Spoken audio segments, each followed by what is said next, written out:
Boa noite, meus irmãos. Sejam todos muito bem-vindos à nossa casa de estudo, de passes, uma reunião importante, que cada um receba aqui aquilo que veio buscar.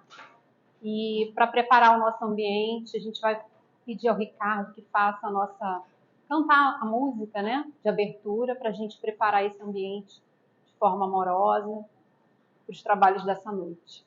Ricardo?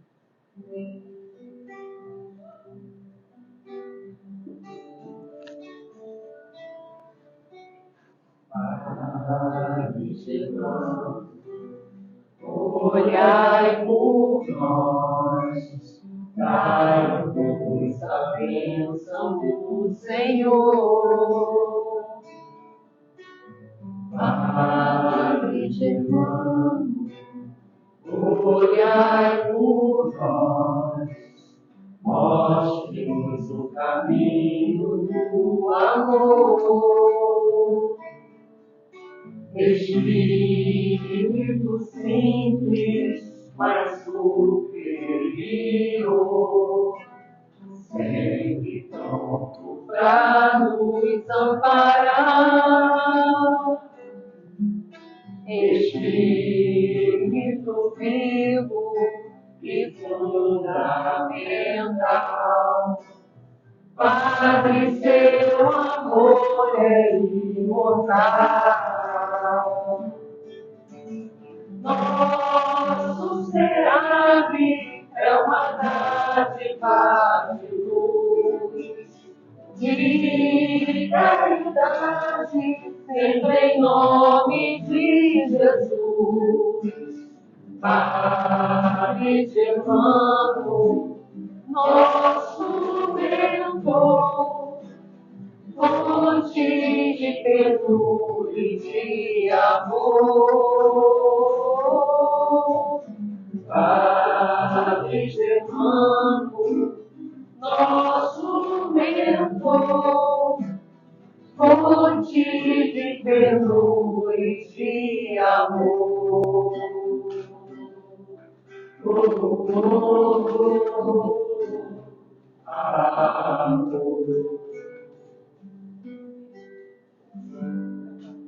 Obrigada, Ricardo. Bom, meus irmãos, a gente vai chamar o nosso irmão Cristiano, que ele vai fazer a página de abertura dessa noite. Boa noite a todos. Boa noite. A paz de Jesus esteja em nossos lares e em nossos corações. O capítulo 15 do livro psicografado pelo nosso querido Chico Xavier, pelo espírito do irmão X. O livro é Contos desta e de outra vida. Também disponível na nossa biblioteca, são leituras muito interessantes. E o assunto nos diz: posições. Ao longo tempo, compareceram no tribunal divino dois homens recém-chegados da terra. Um trazia o sinal da muleta em que se apoiara. Outro mostrava as marcas da coroa que lhe havia adornado a cabeça. Fariam prova de humildade para voltar ao mundo ou seguirem além. Postos um a um na balança, o primeiro acusou enorme peso.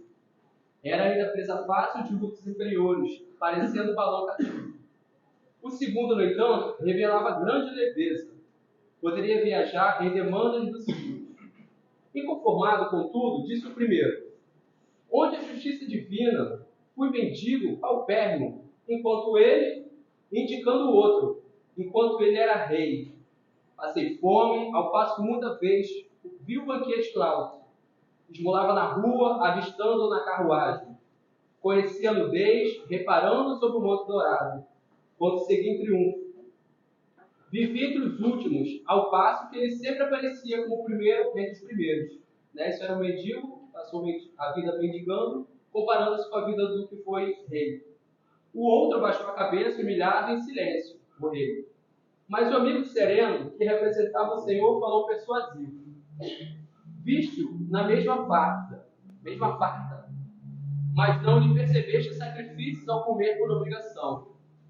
Notaste de carro, entretanto, não lhe observaste o coração agoniado de dor ante os problemas dos sustos a que devia assistência.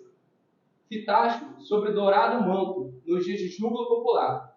Todavia, não lhe contemplaste chagas de sofrimento moral diante das questões insolúveis. Conheceste-os entre os maiorais da terra. Entretanto, não sabes quantos punhais de hipocrisia e de ingratidão trazia cravados no peito, embora fosse obrigado a sorrir. Tudo isso falando de quem teve aquele reinado, né? E teve a sua vida farta, de uma mesa farta, com riqueza, com companhias. E o mentor espiritual nesse momento está falando de quem havia vivido a vida de rei. Além disso, nas posições de soberano, podia ferir e não feriu, humilhar e não humilhou, prejudicar e não prejudicou, desertar e não desertou. Na situação de mendigo, não foste lançado a semelhantes problemas de tentação. Diante do companheiro triste, o ex-monarca recebeu o passaporte para a ascensão sublime. Sozinho e em lágrimas, perguntou então o ex-mendigo: e agora? O ministro angélico abraçou-o, sensibilizando e informou: agora renascerás na terra e serás também rei.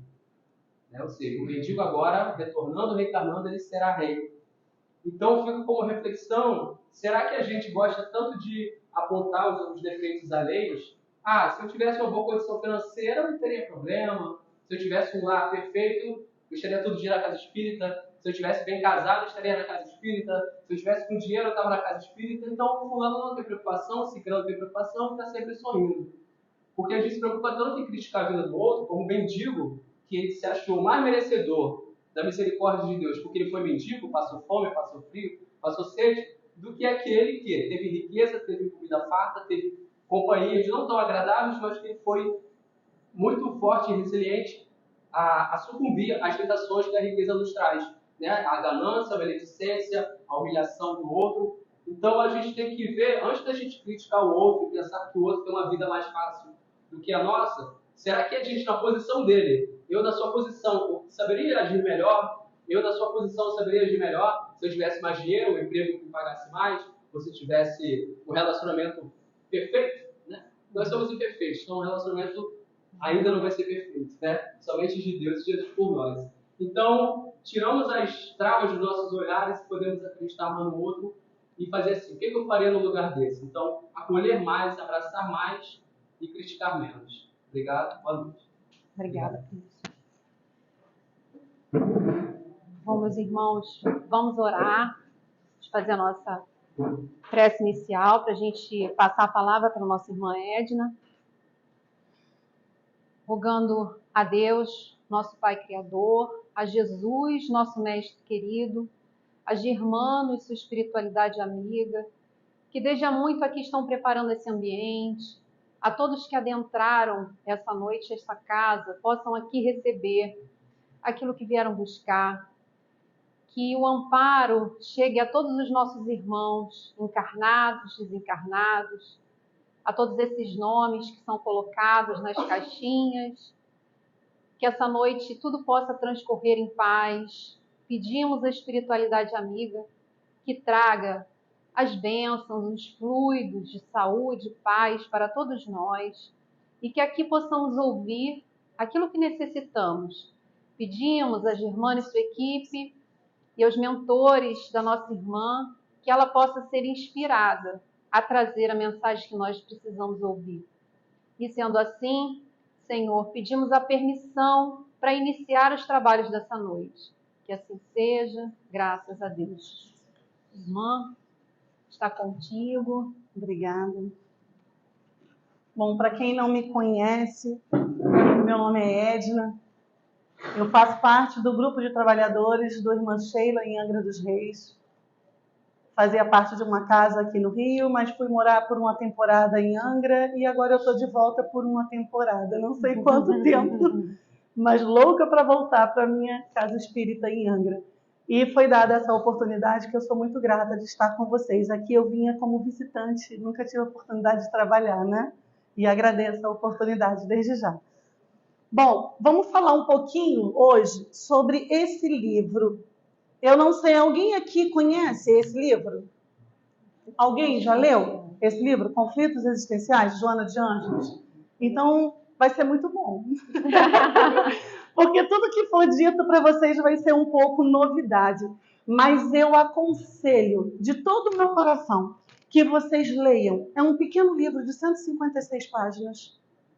E ele tem é um vocabulário muito fácil, apesar de alguns dizerem que Joana de Ângeles tem um vocabulário um pouco mais robusto, né? Um pouco mais difícil, porque a visão dela é sempre psicológica. A maioria das obras de Joana são psicológicas, são para o nosso autodesenvolvimento, são para o nosso autoconhecimento. Então, quando a gente fala sobre o nosso autodesenvolvimento e nosso autoconhecimento, vira logo uma interrogação na nossa cabeça, né? Porque é tão difícil a gente se conhecer. Como o nosso irmão Cristiano, que eu estou muito feliz de te ver aqui na frente, porque ele iniciou essa jornada espírita quando a gente começou a trabalhar juntos, nos tornamos amigos, e fiquei muito feliz dele dar esse passo, vindo até vocês, e obrigada a vocês por ter dado a ele a oportunidade. Como ele falou aqui pra gente, é muito fácil a gente criticar o outro, a gente olhar o defeito do outro, mas é muito difícil a gente olhar para si mesmo, a gente reconhecer onde está a nossa fraqueza, aonde está a nossa sensibilidade, onde eu estou errando. E a maioria das vezes nós estamos errando muito mais conosco mesmo do que até mesmo com o próximo. Então a palavra amor, quando a gente fala, que é muito conceituada dentro do âmbito do ambiente espírita, que o amor que nasce nos nossos corações, o amor que é levado para todos nós, esse amor que é doado por toda essa espiritualidade amiga, que quando eu falo, eu sinto a presença deles, por todos nós, mesmo quando nós estamos cometendo o pior dos nossos erros, é esse amor que nós temos que aprender a dar a nós mesmos, a dar ao nosso próximo. Então, Joana, ela nessa obra, ela faz com que a gente entenda e a gente consiga se identificar em meio a esse sentimento. A gente pare de olhar um pouco mais para o outro e comece a olhar para dentro de você mesmo. Ela sempre nos traz... Vamos trazer aqui algumas falas. Tá agarrando com isso. Passa com a setinha, vê se vai. Deixa eu ver se sai. Ou ESC, dá uma né? esquerda. E foi. A setinha agora vê se vai com a tua seta aí. Eu já sei o que está dando conflito do meu mouse com o apontador. É que eu sempre coloco aqui algumas observações de coisas que eu não posso deixar de falar. Então, assim, Joana, todos sabem aqui que ela é a mentora de Divaldo, né? Quem conhece aí o histórico de Divaldo sabe que ela é a mentora. E dentre várias obras que ela psicografou, esse foi um dos livros que ela psicografou. E o nosso grupo, lá no Irmã Sheila, em Angra, nós tomamos a decisão de estudar esse livro. É um livro de 20 capítulos e cada segunda-feira a gente estudava um capítulo. Nós iniciamos o estudo desse livro para fazer o atendimento fraterno, que a casa lá, apesar de ter quase 30 anos, ela está reiniciando um trabalho de assistência. Ela está reiniciando esse trabalho novamente de assistência ao público. Então, era para que nós nos capacitássemos para dar a assistência no atendimento, no diálogo fraterno. E foi muito bom, foi tão bom que a gente preparou esse estudo para que todos os integrantes da casa tivessem ciência e todo mundo leu o livro, depois todo mundo comentava. Então, eu espero que eu consiga trazer essa mensagem para vocês e vocês também gostem. Tá? Então, assim, a Joana, ela traz essa mensagem para a gente dessa maneira. E nós vamos, junto disso, desse tema da Joana, nós vamos trazer um pouquinho também de Emmanuel, vamos trazer um pouquinho da Bíblia e vamos também trazer um pouquinho da fala deles e de Kardec, principalmente com a nossa codificação, o Livro dos Espíritos e o Evangelho, segundo o Espiritismo. Vocês vão ver que todos vão estar envolvidos no mesmo tema. Tá? Toda a nossa literatura vai estar envolvida no mesmo tema. E agora eu convido a vocês que a partir de agora a gente comece a reconhecer os nossos conflitos internos nas nossas vidas. E a gente vai aprender também a reconhecê-los e a trabalhar isso para a nossa melhoria, para a nossa evolução. Deixa eu ver se eu consigo mudar por aqui. Consigo. A gente vai começar com essa pequena pergunta, né? Uma perguntinha muito simples, que nada mais é que bem complicada. Quem é O apontador é no meio, né? É. Quem sou eu? Será que nós sabemos quem nós somos? Melhor ainda, quem somos todos nós? Quem sou eu? Quem somos nós? E aqui, de uma forma muito simples, Joana nos traz: somos espíritos imortais. Para todos que já frequentam a casa, alguém está aqui de primeira vez hoje? Seja bem-vinda, minha irmã. Já conhece a doutrina espírita? Já, então sabe que nós somos espíritos imortais. Seja bem-vinda. Partimos da simplicidade e da ignorância. Fomos criados simples, ignorantes e humildes. Mas nós, dentro da nossa fraqueza, vamos nos tornando o quê? Arrogantes, nada simplórios. Não é verdade? E estamos em processo contínuo de evolução através da lei da reencarnação. Temos certeza da reencarnação e sabemos mais ainda que é necessária. Sem a reencarnação, nós não teríamos essa oportunidade aqui, de evoluir. Porque é em cada evolução, cada reencarnação em que nós vamos nos desenvolvendo e vamos evoluindo. Para quem assistiu esse filme agora, Nosso Lar 2, que são os missionários, né? Os mensageiros, isso, eu sempre troco o tema dos dois. O mensageiro, Aniceto, ele fala que essa é a nossa melhor encarnação. E a verdade é essa, que nós estamos vivendo hoje a nossa melhor encarnação. A que vai vir, a próxima, será melhor ainda, porque nós vamos estar mais esclarecidos ainda. E em busca de quê? Da plenitude do nosso destino. Que é o nosso destino? Sermos puros. Nos tornarmos merecedores da presença do Cristo. Nos tornarmos Cristos, não é verdade?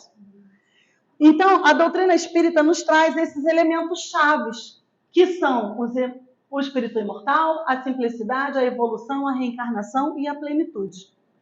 Se vocês observarem, existe uma linha tênue que simplifica o espiritismo só com essas 5 palavrinhas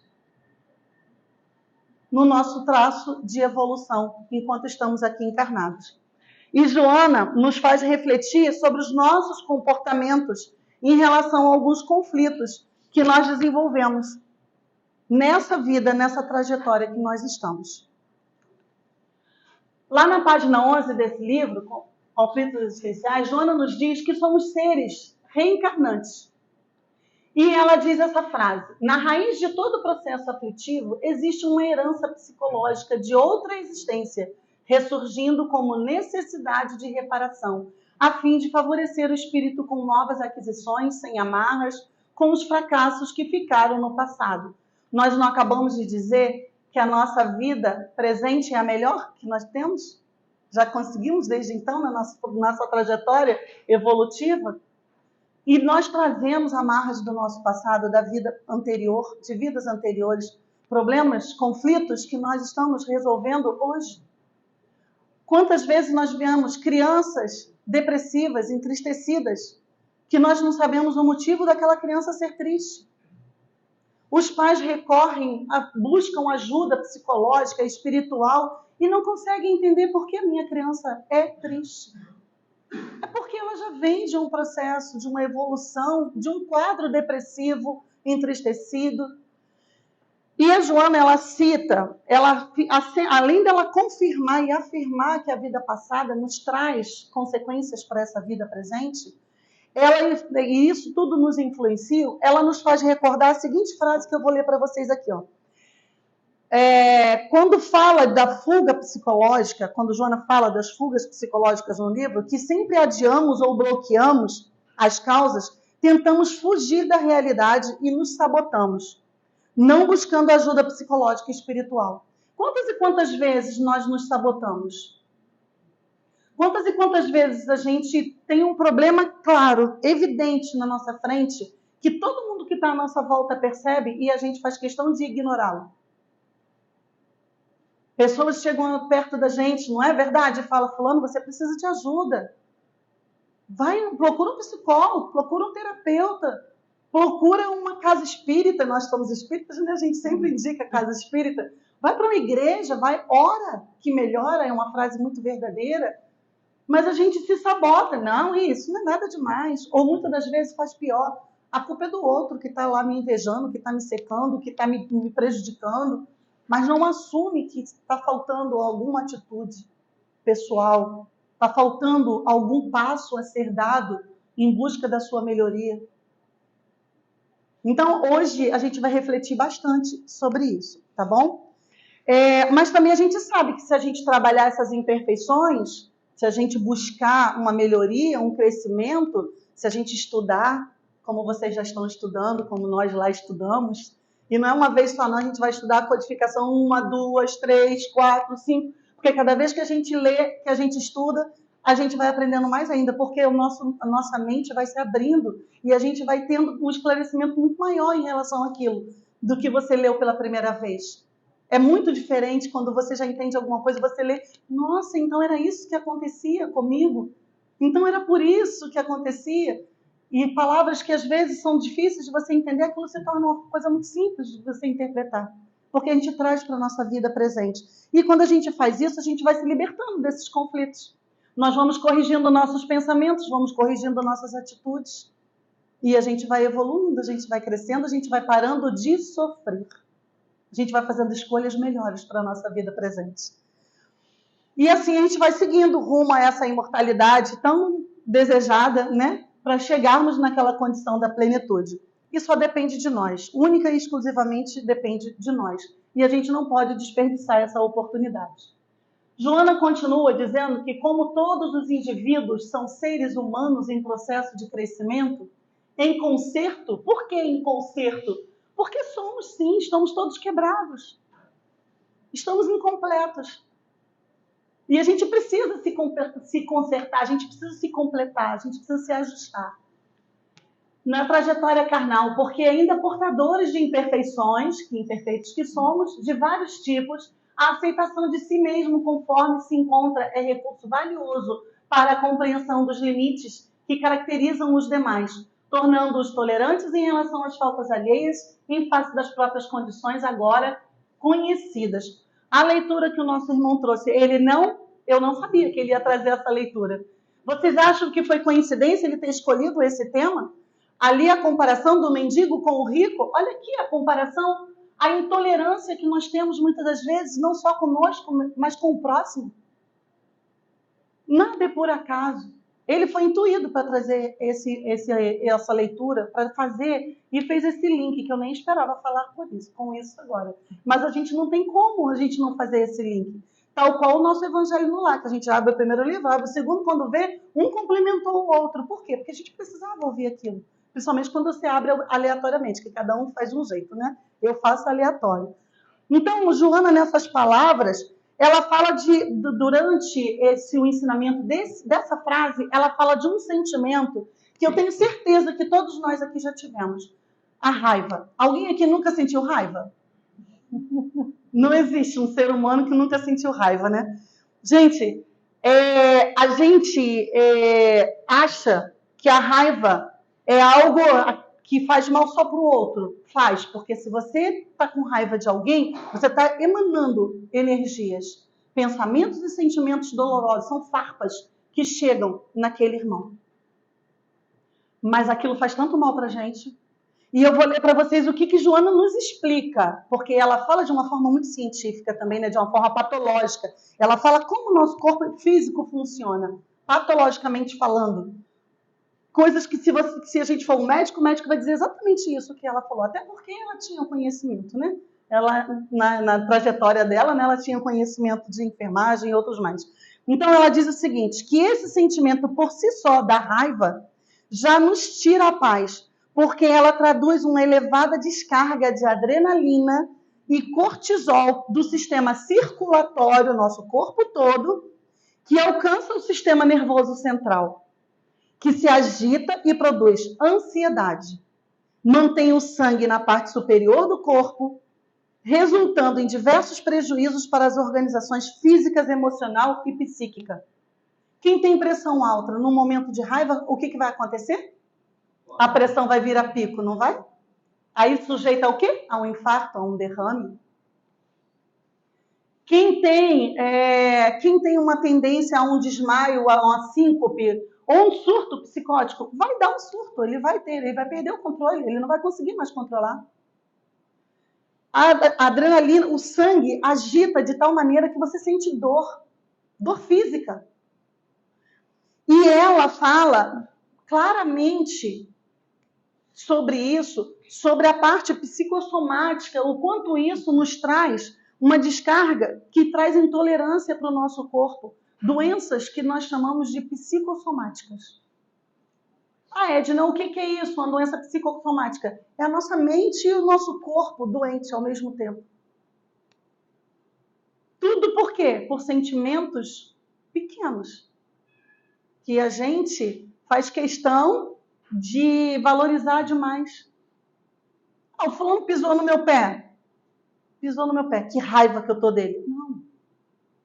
Ele pisou no meu pé, foi sem querer. E se foi por querer, o que Jesus nos ensinou quando crucificaram ele?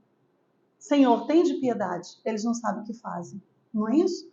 Então, mesmo que a pessoa esteja fazendo tudo de propósito contra você, Senhor, tende piedade. Ele não sabe o que faz. Você não vai descarregar essa adrenalina toda. Você não vai ficar passando mal por causa disso. Os conflitos existenciais, aqui, não sei se está dando para vocês verem direitinho, mas aqui, ó, não entre em conflito por causa do conflito. É uma frase assim, muito certa, porque a gente pode fazer essa escolha de entrar em conflito ou não. O conflito existe e vai existir, porque nós estamos num mundo totalmente imperfeito. Ainda mais na condição que nós estamos hoje, que tudo está acontecendo e está cada vez mais deixando a gente mais surpreso e mais até assustados, né? Mas aqui, olha essas carinhas de dor, de sofrimento, de tristeza, de medo, de angústia. Somos nós. Aqui estamos vendo crianças. Somos nós, espíritos infantis.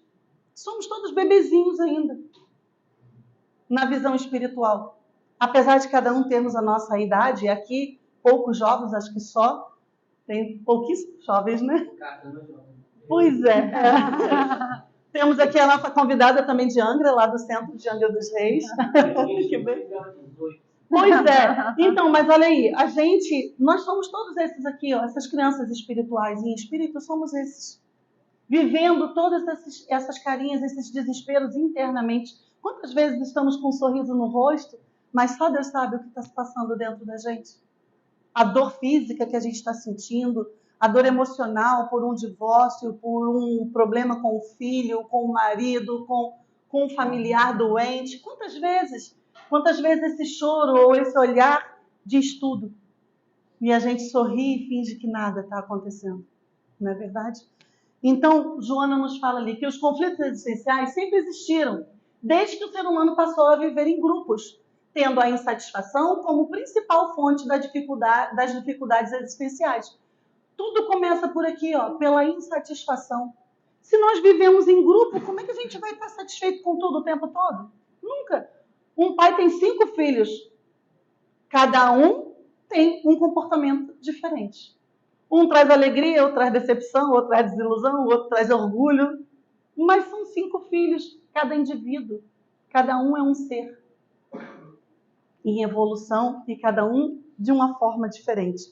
Então, esse mundo que nós estamos vivendo hoje, essa evolução que nós estamos tendo hoje, muito pelo contrário, nós estamos vivendo uma era de total insegurança. Essa insegurança que a gente está vivendo, não só política, como social, como de saúde, sexual, educacional, afetiva. Muitas das vezes a gente se depara com situações que a gente fala assim, meu Deus, o que eu estou fazendo é certo, mas parece que o certo é o errado, e o errado é o certo. Valores e princípios que nós temos, quem é da geração aí, uma geração nós somos dessa geração, que teve pai e mãe mais rígidos, mas uma geração jovem hoje que os pais não estão dando a essas crianças a educação, a formação moral, que é imprescindível para que tenham atitudes mais humanizadas, para que tenham respeito. É raro você ver um jovem com atitudes humanas. Não estão se preocupando com o próximo. Você vê um idoso com dificuldade para passar no lugar, o jovem, ele passa primeiro e ainda empurra, ele não é capaz de acolher aquela senhora, aquele senhor. Vem, meu irmão, pode passar primeiro. É isso que isso eu estou falando, uma coisa muito simples, até para não falar coisas ruins que a gente vê no noticiário o tempo todo, para não atrair sentimentos de tristeza e dor para a gente. Estou falando de uma coisa simples. Questão de educação é um bom dia, você entrar no elevador e falar bom dia, falar boa noite, dar um sorriso. Aquele irmão pode precisar daquele sorriso. Um sorriso cura. Eu vivi uma fase tão difícil na minha vida, num período de divórcio, que eu ia para o shopping e só sabia gastar. Eu ainda não era espírita. Faz pouco tempo. Tem 15 anos isso. E era a forma que eu tinha de me compensar. E um dia eu fui para o shopping com um pensamento muito ruim, que eu tenho até vergonha de falar. E eu fui para não fazer besteira.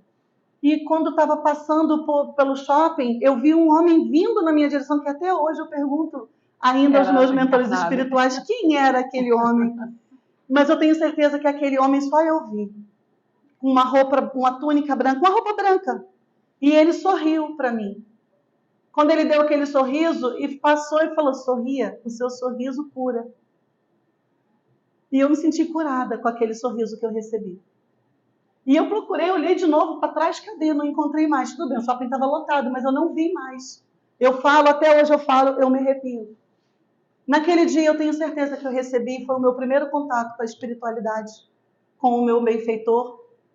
E me fez sorrir, e me mostrou o valor de um sorriso. E me curou, porque eu estava em um total desespero. Então eu repito isso, essa frase, sorria, e passei a sorrir mais a partir daquele momento. Mesmo quando eu estou sentindo dor, eu estou sorrindo. Para quem já me conhece, sabe que eu sorrio bastante, né? Então vamos sorrir mais, vamos ter esse cuidado com o nosso próximo. Porque a nossa insatisfação, a insatisfação conosco mesmo e com os outros, com as mudanças que as nossas vidas nos trazem, nos levam somente para dor e sofrimento.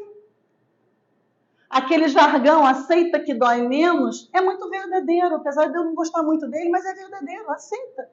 Porque quando a gente aceita, parece que flui mais fácil. É o mesmo que dizer assim, tá bom, eu preciso passar por isso. Se eu estou passando por isso, é porque eu tenho algum aprendizado nessa trajetória. É porque eu preciso evoluir em alguma coisa, ou eu preciso fazer alguma coisa por alguém. Nada é por acaso nessa vida e nós sabemos disso, já aprendemos isso. E ela conclui aqui que a internet e as suas... Olha, isso foi escrito em 2005, tá? Esse livro, por Joana de Ângeles. Só para uma curiosidade para a gente, o celular, ele chegou ao Brasil 20 anos depois que chegou nos Estados Unidos. Ele chegou ao Brasil em 30 de dezembro de 1990. O celular, aquele tijolão, Motorola. Alguns devem lembrar, pesava, né? A gente tinha fazer questão de botar na cintura, né? Ele chegou nessa época. O celular que fazia foto, ele chegou aqui em 2001.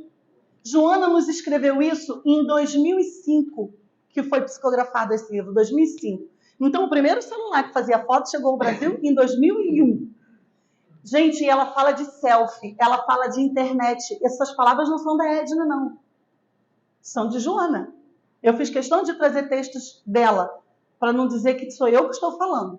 Então, para vocês verem como ela estava à frente, como ela sinalizava para a gente, tal qual Kardec, lá em 1864, nos sinalizou tanta coisa, 53, o primeiro livro, 54, mas o Evangelho segundo o Espiritismo, 1864.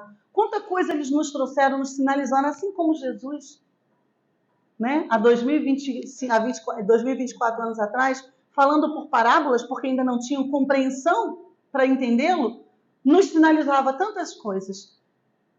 A gente costuma dizer, temos que ter olhos para ver e ouvido para ouvir. Eu costumo dizer muito isso, porque a gente precisa ouvir e ver o que precisa ser visto e ouvido, porém com amor.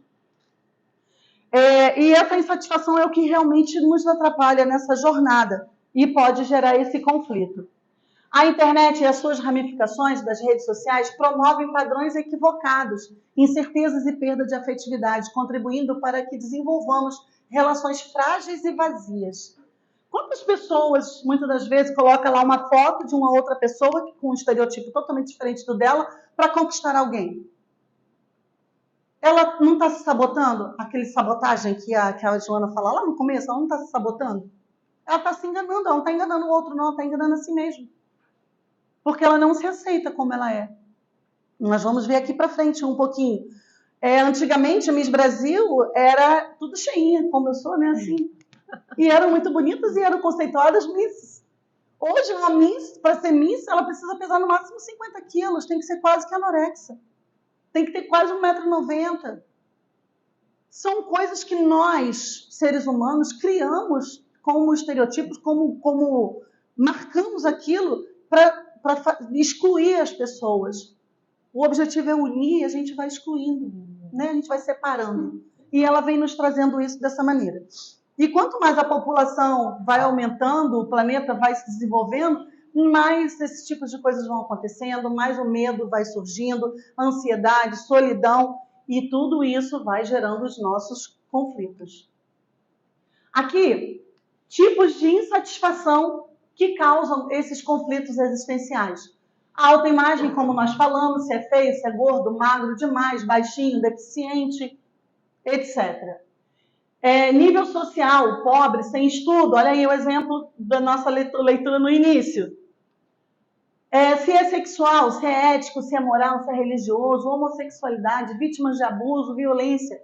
Gente, vítimas de abuso. As pessoas que são vítimas de abuso, elas chegam a se sentir culpadas por terem sido abusadas. Foi porque eu botei um decote maior, foi porque eu botei uma saia curta, foi porque eu chamei a atenção, foi porque eu provoquei. Não, a maldade está no outro. Que quis possuí-lo da maneira que desejou e sem respeitar ao outro. A homossexualidade, não importa, a pessoa fez aquela escolha, ela ainda tem a necessidade de vivenciar aquela experiência. Quem somos nós para criticar, para julgar? Mas a gente prefere fazer isso, né? Prefere trazer infelicidade para o nosso próximo. A violência, não precisa nem citar exemplos que a gente está vendo isso o tempo todo. É um idoso andando na calçada, como foi em Copacabana, e aquele bando que parecem animais em cima de uma pessoa só para roubar tudo que tinha, sem nenhum respeito àqueles cabelos grisalhos, sem nenhum respeito ao que ele tinha nas mãos, o que era dele porque ele conquistou, e ainda se sentem corretos nas suas atitudes.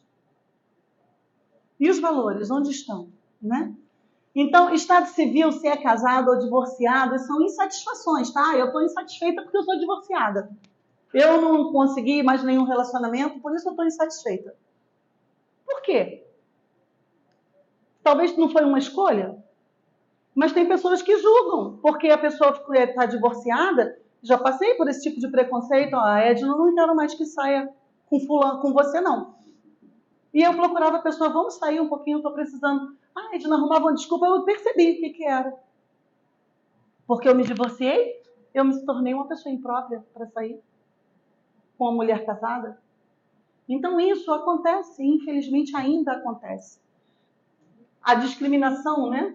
Eu viúvo ou solteiro, mas muitas das vezes a pessoa se sente discriminada, ela mesma se discrimina. Situação profissional, se está empregado, se está desempregado, se está frustrado com a carreira, o que adianta estar empregado e não aceitar a carreira, não estar feliz com o que está fazendo? Então também é um motivo de insatisfação. E aqui a gente alerta, a Joana alerta para o uso indiscriminado de medicamentos e procedimentos estéticos na tentativa de mudar a autoimagem, que tem colocado em risco a sanidade física, mental e emocional das pessoas. A exemplo, gente, Michael Jackson, com um talento maravilhoso, com uma voz plena, não se aceitava como negro, quis virar branco. Tanto fez que virou branco. Depois ele não se aceitou como branco. Começou a fazer o processo inverso para ficar preto de novo e morreu no caminho. Exemplo nacional, Gretchen. Uma mulher linda. Explorava totalmente a sua sensualidade. Hoje a gente não consegue mais reconhecer a Gretchen. Eu não consigo nem lembrar mais como ela era. De tanto que ela mudou o corpo dela. Para poder fazer o quê? Para agradar ao outro. Ou por ela não estar satisfeita com ela mesma, como o Michael Jackson não estava. Então, são pequenos exemplos da não aceitação de si mesmo. Aí, Joana fala do selfie.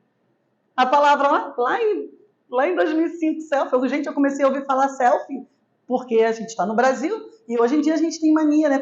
É moda falar palavras no inglês, né? Em inglês. Selfie, pelo que eu sei, começou a se falar disso há pouco tempo, há uns 7 anos, 8 anos. que a gente começou a comprar celular com tecnologia para tirar a própria foto, né? E falar, vou tirar a minha selfie, não é isso? Joana falou disso lá em 2005. Então as pessoas não estão acostumadas, não estão satisfeitas de olhar para si mesma no espelho. Conhece-te a ti mesmo, palavra de Jesus, né? A gente precisa se conhecer. Olha aqui a selfie, um lindo bebê se olhando e sorrindo, se aceitando como lindo que é. Não fisicamente, né? Mas é uma vida aqui, uma vida muito importante. Nosso pequeno príncipe vivendo o seu mundo isolado, um mundinho só dele, que ele criou para não se sentir infeliz, né? Mas olha o que a palavra diz para a gente, o que a Joana nos traz. E o mais interessante é perceber que esse processo de autoconhecimento depende necessariamente do outro, pois é exatamente na nossa relação com os nossos semelhantes que vamos descobrindo os nossos conflitos existenciais. Temos que ser gratos a essas pessoas que estão conosco, convivendo conosco todos os dias. Aqueles que nos dificultam a vida, aqueles que às vezes nos maltratam. Eu recebi um conselho, uma vez temos que ser gratos. Eu recebi um aconselhamento espiritual uma vez, que falou assim, eu tinha um chefe que me cutucava o tempo todo. Ele me perseguia. E eu chorava muito. Minha irmã, não chore. Quando ele estiver falando com você, ore, louve, cante a sua oração de São Francisco, que você tanto ama. Não deixe que as palavras dele te atinjam. E use-o como exemplo. Ele é o seu mestre para que você não faça com a sua equipe o que ele faz com você. Pronto, parei de sofrer. Parei de chorar. Porque eu comecei a... Não, o que ele faz comigo, eu nunca vou fazer com ninguém. Não posso. Porque isso dói, isso machuca. Foi aprendizado? Foi. Então nós precisamos do outro para a gente se desenvolver. Um belo dia ele acabou sendo desligado. Primeiro ele me demitiu, eu voltei e depois ele foi demitido. E quando ele foi demitido, ele me pediu perdão. Olha como é que o mundo dá volta. Ele reconheceu o mal que tinha me feito. Então, quando a gente persevera, e eu orava todos os dias pela vida dele, eu pedia, Senhor, que ele não me veja como alguém que o prejudica, alguém que não o quer bem. Que ele me veja como alguém que está pronto para somar, para contribuir. A minha oração deu certo no final, ele pediu perdão.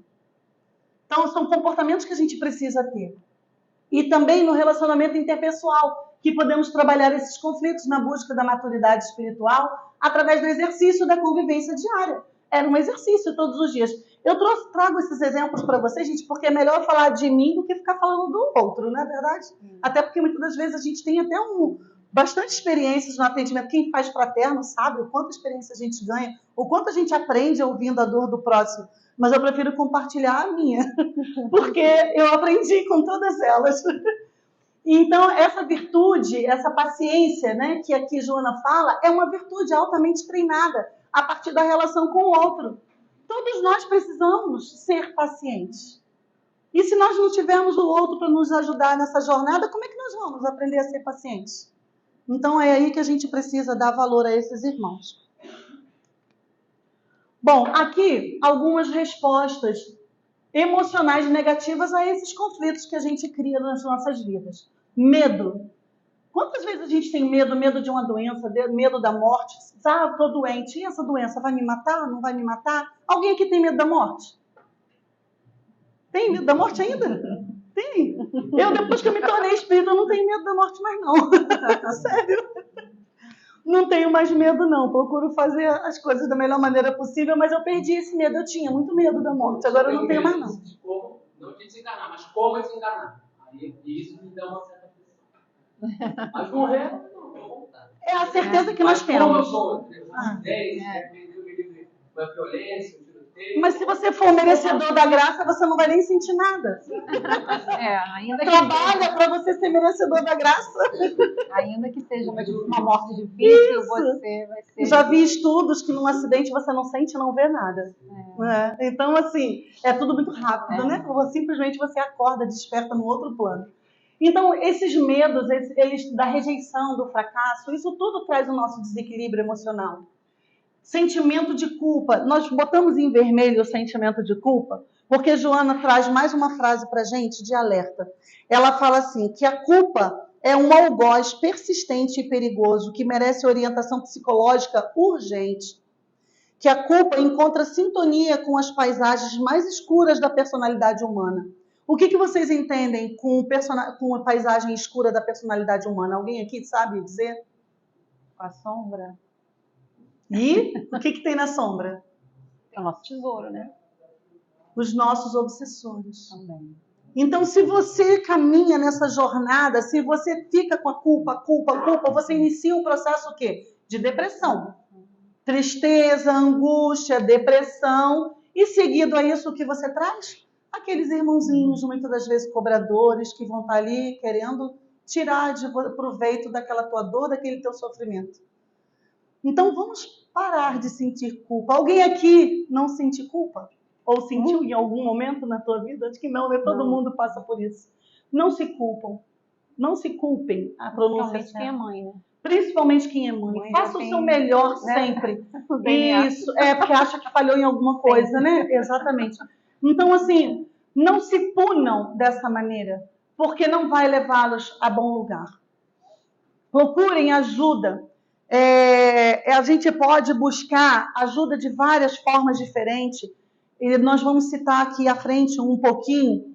E a culpa, ela pode chegar a uma condição extrema, que é a falta de valorização à vida, que hoje é um novo termo para a palavra suicídio. As pessoas, às vezes, cometem um erro que elas se punem tanto, que ela passa por esse processo todinho. A culpa, a angústia, a depressão, o processo obsessivo, e chega ao final, ela desiste da própria vida. Então, não deixem isso crescer em vocês. Não sei se alguns aqui já viram, é um livro, o livro é enorme, eu adorei lê-lo, e quando saiu o filme, eu soube que tinha um filme, eu fui ver. O Nome da Rosa, não sei se vocês já assistiram. Gente, quanta culpa, quem assistiu está entendendo o que eu estou querendo dizer. Se flagelavam, né? Aqueles monges, aqueles que estavam... Porque eles pecavam. Eles estudavam tanto, escondiam informações preciosíssimas, dentre elas coisas que o Espiritismo nos trouxe, que foi escondido pela Igreja Católica. Não estou criticando a Igreja Católica, eu estou contando a verdade do que ocorreu na Idade Média. Então, faziam tudo isso e se flagelavam, se puniam. Até hoje nós sabemos de casos, denunciado casos de autoflagelamento por culpa. Tem pessoas que se cortam, se ferem por sentir culpa. Basta não pecar. Não foi o que Jesus falou? Ide e não peque mais. Naquele momento ele estava dando a libertação daquele espírito, para que ele não sofresse mais, para que ele seguisse simplesmente não errando mais. Isso por si só já seria mérito suficiente para ele virar a página em relação àquilo. Porque quando a gente se arrepende do que faz, verdadeiramente a gente é recompensado por aquilo, não é? É o remorso, a gente sente aquela... Você deixa de sentir culpa e sente apenas o remorso. Eu não deveria ter feito aquilo, mas eu vou seguir em frente e não vou errar mais. Então é um recado que a gente traz. Falei bastante sobre a culpa, né? Mas aqui tem todos os outros, a mágoa, o ressentimento, ó, que vem bem próximo. São sentimentos, gente, próximos. Vocês estão vendo, são emoções próximas. Ansiedade, depressão, insegurança, mau humor, ciúme. Quantas e quantas pessoas, muitas das vezes, não sabem lidar, não sabem dividir o outro ser que está do seu lado e cria conflitos desnecessários no próprio lar. O marido chega com fome do trabalho e a esposa o recebe. Você está com perfume de fulano diferente? Não é verdade? Ou a mulher vai à rua, faz alguma coisa, você botou um botão diferente, por quê? Você foi ver quem? Não é verdade? Não é assim que muitas das vezes acontece? Ciúmes de amizade. Você tem uma amiga que é muito próxima e você quer que aquela amiga seja amiga da outra também, aí não aceita. Não, é só você que é minha amiga. Ou já faz logo uma tromba, não fala nada, né? Mas faz aquela carinha, né? De trombinha que você olha e fala assim, as pessoas não se agradou. Eu pensei, queria tanto que fossem amigas, porque a gente às vezes sabe que aquela pessoa vai complementar a outra, vai ajudar a outra. Mas elas não conseguem. O sentimento de posse não permite. Então, olha quanta coisa você deixa de viver de bom por um sentimento de posse, de ciúmes. Que dói, né? Que quem sente dor. O ciúme traz dor pra gente. A paranoia, a baixa autoestima. Você não se sentir bem, lembra lá do gordo, do feio, do magro, né? A paranoia e a angústia é cada vez mais precoce. Por que ela fala dos precoces? E a gente, por isso, também trouxe essas imagens das crianças. Porque as nossas crianças estão sofrendo muito essa paranoia, essa angústia. Nossas crianças estão sofrendo de ansiedade, de depressão, de insegurança. E ela pede aqui um olhar especial para as crianças que estão entrando num quadro de angústia cada vez maior, tornando-se jovens insatisfeitos e desequilibrados, correndo o risco de tornarem-se adultos inseguros e problemáticos. Ela diz que criança precisa ser criança, precisa viver momentos de criança, brincar, não passar tanta responsabilidade para a criança. Não adianta você ficar cobrando. Você vai formar uma criança estressada, porque ela é cobrada o tempo todo. Hoje eu tive a oportunidade de ouvir uma menina que trabalha comigo, na minha equipe. Ela, Edna, olha o que minha sobrinha, e ela veio sorrindo. E eu fiquei pasma, eu fiquei assim, quando ela me botou o áudio para ouvir. Uma criança de 5 anos. A avó foi reprimi-la. Simplesmente perguntou, fulana, o que você aprontou na casa do seu pai?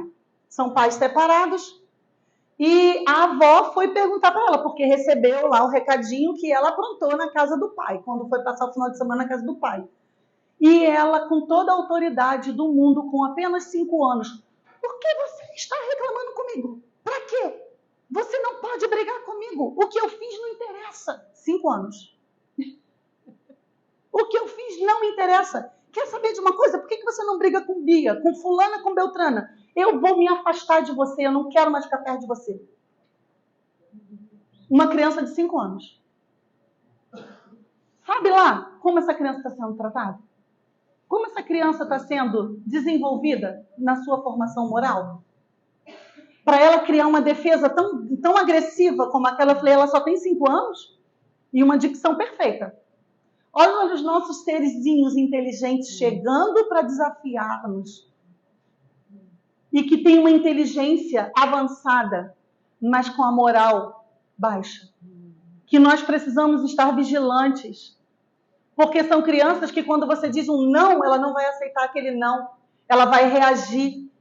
E nós temos visto aí crianças reagindo ao não com agressividade e até tirando a vida dos próprios pais.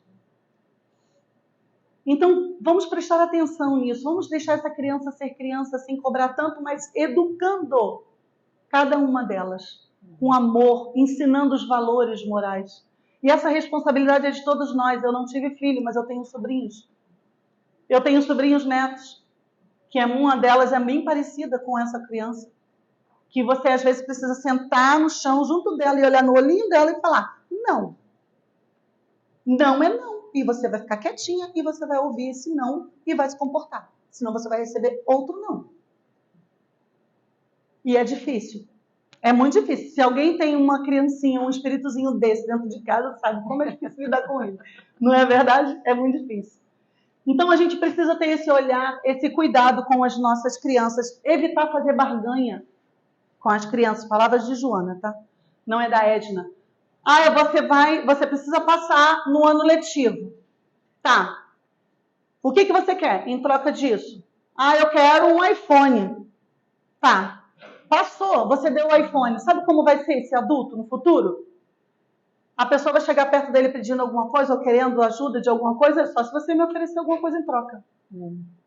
Ele não vai ter a empatia, a compaixão.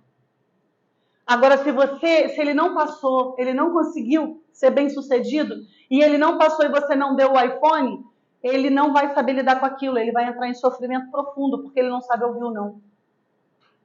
As nossas crianças que ficam muitas das vezes presas num quarto jogando videogame com aqueles jogos violentos, onde só tem sangue. O que vocês acham que vai sair daquela criança no futuro?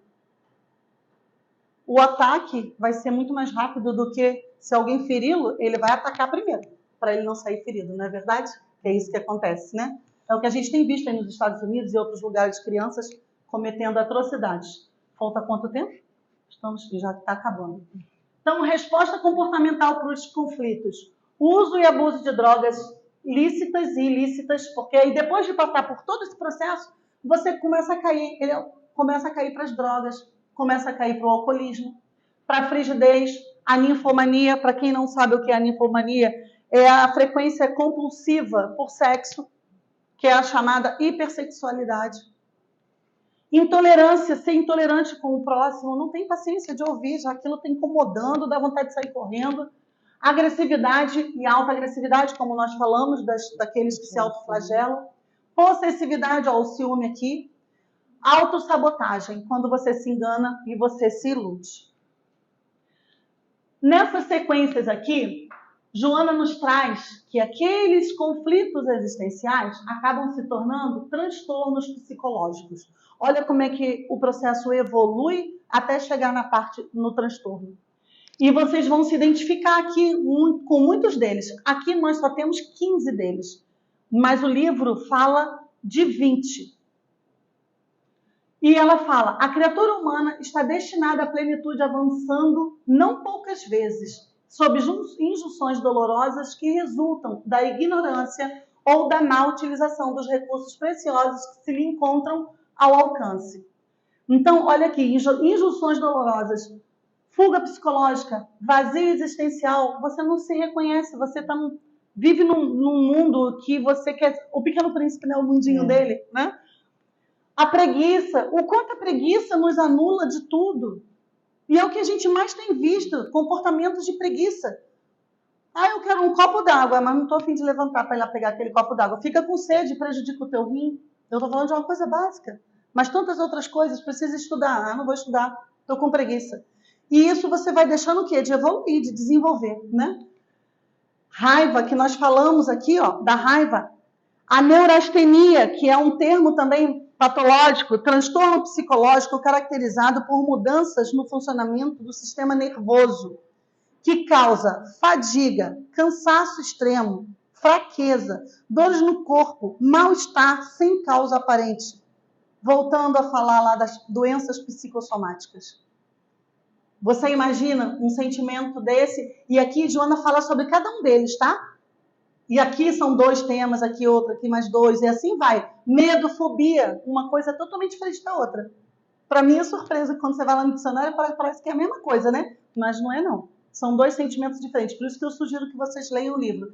Eu vou postar o link, o livro em PDF, no grupo da casa, se vocês permitirem. E porque nós fizemos o estudo tudo com ele ali no celular. Abríamos o Zoom e ia lendo ali no celular. Então dá para ler no ônibus, no caminho para o trabalho, da volta. Culpa, ressentimento, ciúme, como nós falamos, ansiedade, a crueldade, a violência, que é o que a gente está tendo exemplo aí, basta ligar a televisão, estresse, drogadição. Além de todos esses, tem mais o amor à morte, fala da morte, do amor, fala do alcoolismo e o tabagismo.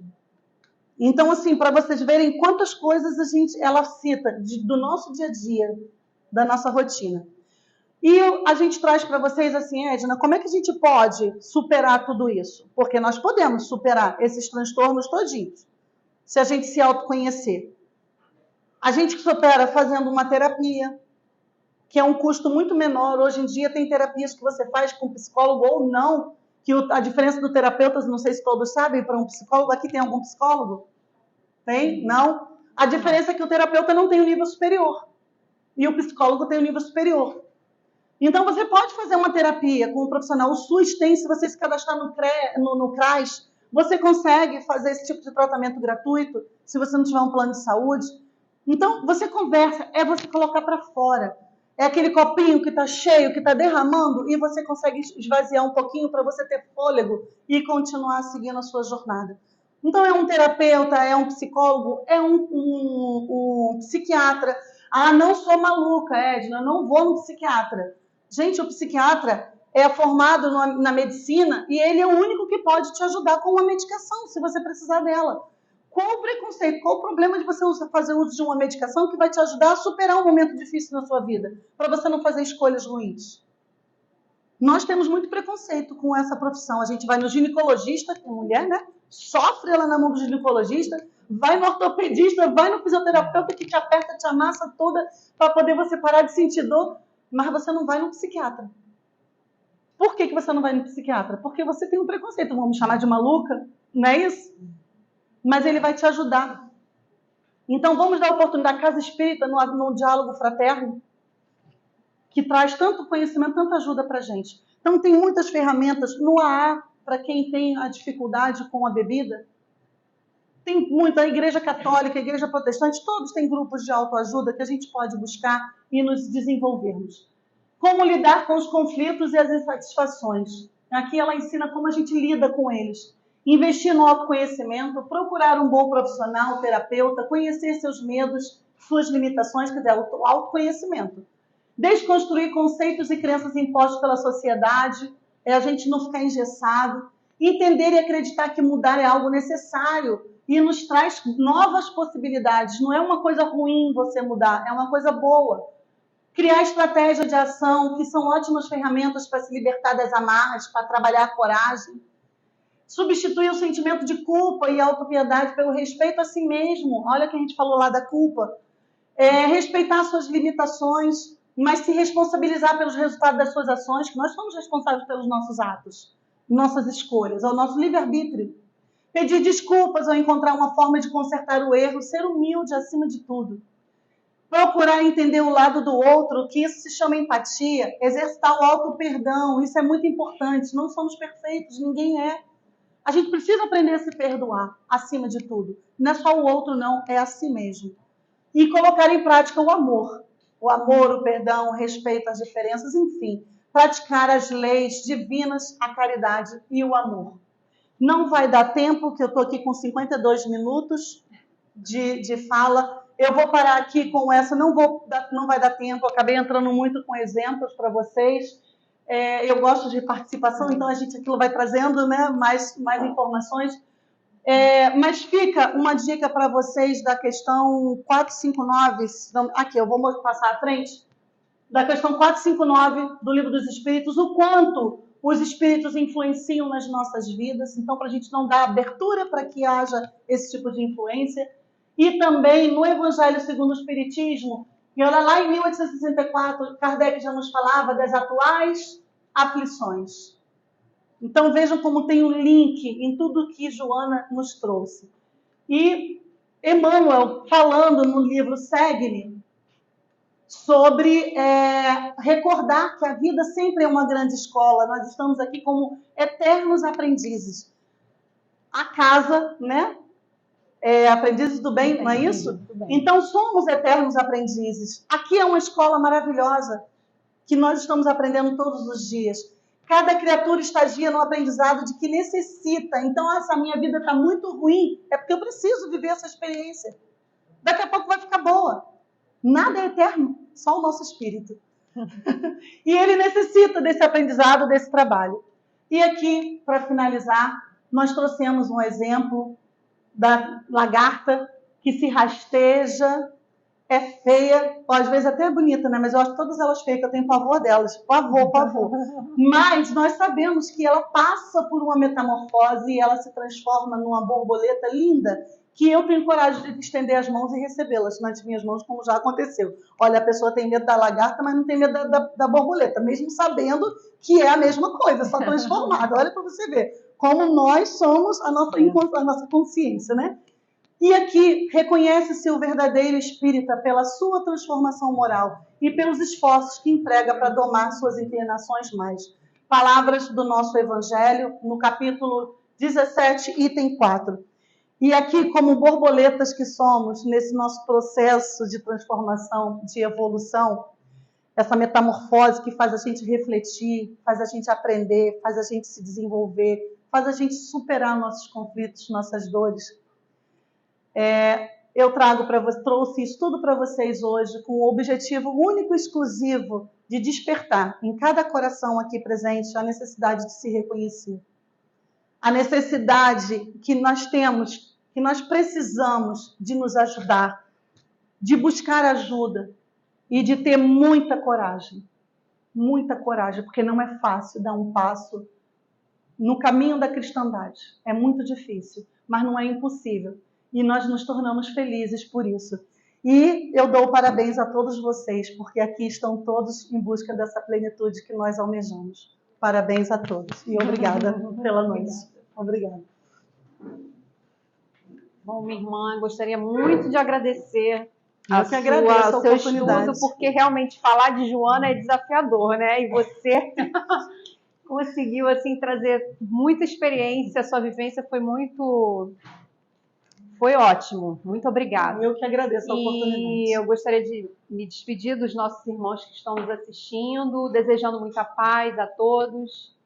E a gente vai passar agora a segunda parte dos nossos trabalhos, que é o momento dos passes, pedindo a todos que se preparem mentalmente, façam as suas orações enquanto aqui estão sentados, para que possam receber lá na sala de passes aquilo que estão necessitados, porque boa parte dos trabalhos já foram realizados aqui, enquanto vocês estavam sentados nessas cadeiras, e lá vai ser um complemento, né, que a espiritualidade vai fazer. Então, boa noite a todos.